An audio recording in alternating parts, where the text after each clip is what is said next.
Welcome back to Soumya Kannada channel. ನಾನು ನಿಮ್ಮ ಸೌಮ್ಯ. Friends, ನಮ್ಮ ದೇಹ ನಮಗೆ ರಹಸ್ಯವಾಗಿ ಕೆಲ ಸಿಗ್ನಲ್ಸ್ಗಳನ್ನ ನೀಡ್ತಾ ಇರುತ್ತೆ. ಆದರೆ ಅವುಗಳನ್ನ ನಾರ್ಮಲ್ ಅಂದ್ಬಿಟ್ಟು ನಾವು ನೆಗ್ಲೆಕ್ಟ್ ಮಾಡ್ತಾ ಇರ್ತೀವಿ.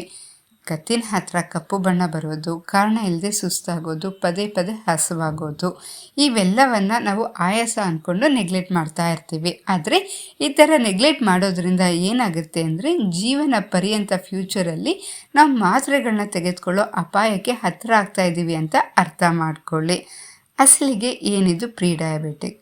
ಇದು ಸಕ್ಕರೆ ಕಾಯಿಲೆಯಾಗಿ ಬದಲಾಗಬಾರ್ದು ಅಂದರೆ ನಾವು ನಮ್ಮ ಕಿಚನಲ್ಲಿ ಮಾಡಬೇಕಾದ್ರೆ ಸಣ್ಣ ಬದಲಾವಣೆ ಆದರೂ ಏನು?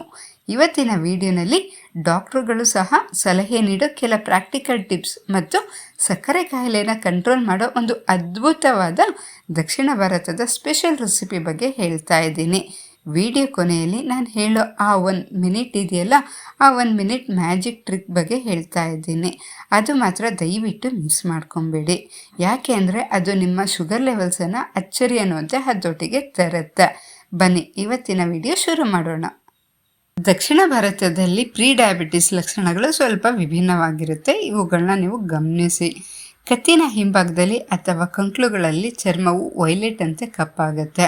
ಇದು 90% ಇನ್ಸುಲಿನ್ ರೆಸಿಸ್ಟೆನ್ಸ್. ಎಚ್ಚರಿಕೆಯಿಂದ ಇರಿ, ಇದು ಲಕ್ಷಣ ಆಗಿರುತ್ತೆ, ಇದು ಕೊಳೆಯಲ್ಲ.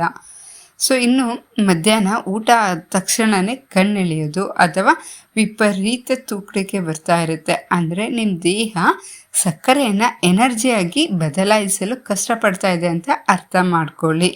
ಇನ್ನು ಕೆಲವ್ರಿಗೆ ಕೈಕಾಲು ತುಂಬಾ ಸಣ್ಣ ಇರುತ್ತೆ, ಅದರ ಹೊಟ್ಟೆ ಮಾತ್ರ ತುಂಬಾ ದಪ್ಪ ಇರುತ್ತೆ. ಯಾಕೆಂದರೆ ಅಲ್ಲಿ ತುಂಬ ಕೊಬ್ಬು ಹೆಚ್ಚಾಗ್ತಾ ಇರುತ್ತೆ.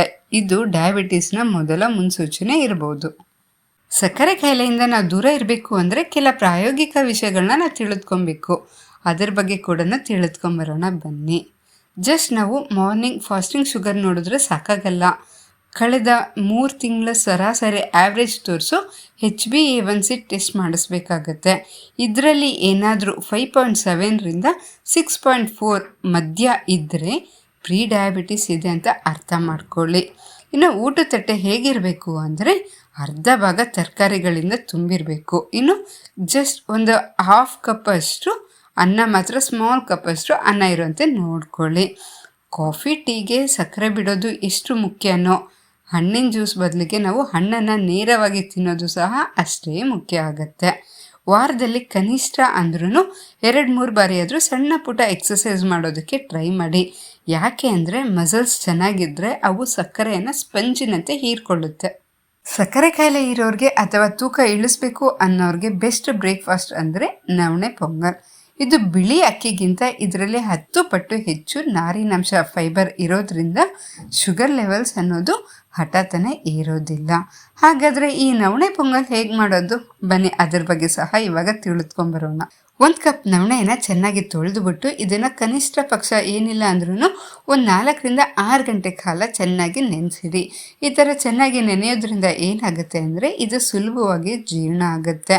ಮತ್ತು ಇದಕ್ಕೆ ನೆಕ್ಸ್ಟ್ ಇಂಗ್ರೀಡಿಯೆಂಟ್ ಬಂದು ಹೆಸರು ಬೇಳೆ ಬೇಕಾಗುತ್ತೆ. ಇದನ್ನು ಒಂದು ಅರ್ಧ ಕಪ್ ಹೆಸರು ಬೇಳೆಯನ್ನು ಚೆನ್ನಾಗಿ ಹದವಾಗಿ ಹುರಿದಿಟ್ಕೊಳ್ಳಿ. ಈ ಪೊಂಗಲ್ಗೆ ಸ್ವಲ್ಪ ತರಕಾರಿಗಳು ಸಹ ಬೇಕಾಗುತ್ತೆ. ಅದ್ರ ಬಗ್ಗೆ ಸಹ ತಿಳ್ಕೊಂಬರೋಣ ಬನ್ನಿ. ಕ್ಯಾರೆಟ್, ಬೀನ್ಸ್ ಮತ್ತು ಸ್ವಲ್ಪ ಮೆಂತ್ಯ ಸೊಪ್ಪು ಬೇಕಾಗುತ್ತೆ. ಮೆಂತ್ಯ ಸೊಪ್ಪನ್ನು ಸಣ್ಣದಾಗಿ ಕಟ್ ಮಾಡಿ ಇಟ್ಕೊಳ್ಳಿ. ಮೆಂತ್ಯ ಸೊಪ್ಪು ಶುಗರ್ಗೆ ತುಂಬಾ ಒಳ್ಳೆಯದು.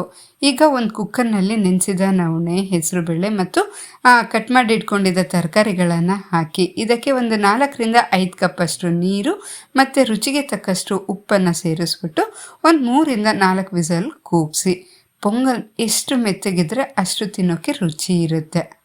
ಈಗ ಮತ್ತೊಂದು ಪಾತ್ರೆ ತಗೊಳ್ಳಿ. ಅದಕ್ಕೆ 2 ಸ್ಪೂನ್ ಅಷ್ಟು ತುಪ್ಪ ಹಾಕಿ ಅದಕ್ಕೆ ಜೀರಿಗೆ, ತರಿಯಾಗಿ ಕುಟ್ಟಿದ ಮೆಣಸು, ಶುಂಠಿ ತುರಿ, ಕರಿಬೇವು ಮತ್ತು ಇಂಗನ್ನು ಸೇರಿಸಿ ಕೊನೆಯಲ್ಲಿ ಬಂಗಾರದ ಬಣ್ಣಕ್ಕೆ ಬಂದ ಗೋಡಂಬಿ ಮತ್ತು ಸ್ವಲ್ಪ ಅರಿಶಿನವನ್ನು ಸೇರಿಸಿ ಇದರ ಕುಕ್ಕರ್ ಮಿಶ್ರಣಕ್ಕೆ ಕಲಸಿ. ಬಿಸಿ ಬಿಸಿ ನವಣೆ ಪೊಂಗಲ್ ಸಿದ್ಧ ಆಗಿದೆ. ಇದರ ಮೇಲೆ ಸ್ವಲ್ಪ ಕೊತ್ತಂಬರಿ ಸೊಪ್ಪು ಉದುರಿಸಿದ್ರೆ ಹೋಟೆಲ್ ಶೈಲಿಯ ಆರೋಗ್ಯಕರವಾದ ಬ್ರೇಕ್ಫಾಸ್ಟ್ ರೆಡಿ. ವಿಡಿಯೋ ಸ್ಟಾರ್ಟಿಂಗಲ್ಲೇ ಹೇಳಿದ್ದೆ ನಾನು ಒಂದು 1 ಮಿನಿಟ್ ಟ್ರಿಕ್ ಹೇಳ್ತೀನಿ ಅಂತ. ಅದು ಯಾವುದು ಅಂದರೆ ಊಟ ಆದಮೇಲೆ ನೀವು ಒಂದು 10 ನಿಮಿಷ ವಾಕ್ ಮಾಡಿ. ಹೌದು, ನೀವು ತಿಂದ ತಕ್ಷಣ ನೀವು ಜಸ್ಟ್ ಒಂದು 10 ಮಿನಿಟ್ಸ್ ವಾಕ್ ಮಾಡಿದ್ರೆ, ನಿಧಾನವಾಗಿ ವಾಕ್ ಮಾಡಿದ್ರೆ ನಿಮ್ಮ ಶುಗರ್ ಲೆವೆಲ್ಸ್ 20% ಅಷ್ಟು ಕಡಿಮೆ ಆಗುತ್ತೆ. ನೆನ್ಪಿಡಿ, ಪ್ರೀ ಡಯಾಬಿಟಿಸ್ ಅನ್ನೋದು ಶಿಕ್ಷೆ ಅಲ್ಲ, ಅದು ನಿಮ್ಮ ದೇಹ ನಿಮಗೆ ನೀಡ್ತಾ ಇರೋ ಒಂದು ಎಚ್ಚರಿಕೆ ಮಾತ್ರ. ಸರಿಯಾದ ಆಹಾರ ಮತ್ತು ವ್ಯಾಯಾಮದಿಂದ ಇದನ್ನು ಖಂಡಿತ ಗುಣಪಡಿಸ್ಕೊಬೋದು. ಈ ಮಾಹಿತಿ ನಿಮಗೆ ಇಷ್ಟ ಆಗಿದ್ದರೆ ಪ್ಲೀಸ್ ದಯವಿಟ್ಟು ಲೈಕ್ ಮಾಡಿ, ಹಾಗೆ ನಿಮ್ಮ ಫ್ರೆಂಡ್ಸ್ ಆ್ಯಂಡ್ ರಿಲೇಟಿವ್ಸ್ ಎಲ್ಲರಿಗೂ ಶೇರ್ ಮಾಡೋದನ್ನು ಮಾತ್ರ ಮರಿಬೇಡಿ. ಇಂತಹ ಇನ್ನಷ್ಟು ಆರೋಗ್ಯಕರ ಮಾಹಿತಿಗಾಗಿ ನೀವು ನಮ್ಮ ಸೌಮ್ಯ ಕನ್ನಡ ಚಾನಲನ್ನು ಈಗಲೇ ಸಬ್ಸ್ಕ್ರೈಬ್ ಮಾಡ್ಕೊಳ್ಳೋದನ್ನು ಮಾತ್ರ ಮರಿಬೇಡಿ. ಮುಂದಿನ ವಿಡಿಯೋನಲ್ಲಿ ಮತ್ತೆ ಸಿಗೋಣ. ಧನ್ಯವಾದಗಳು.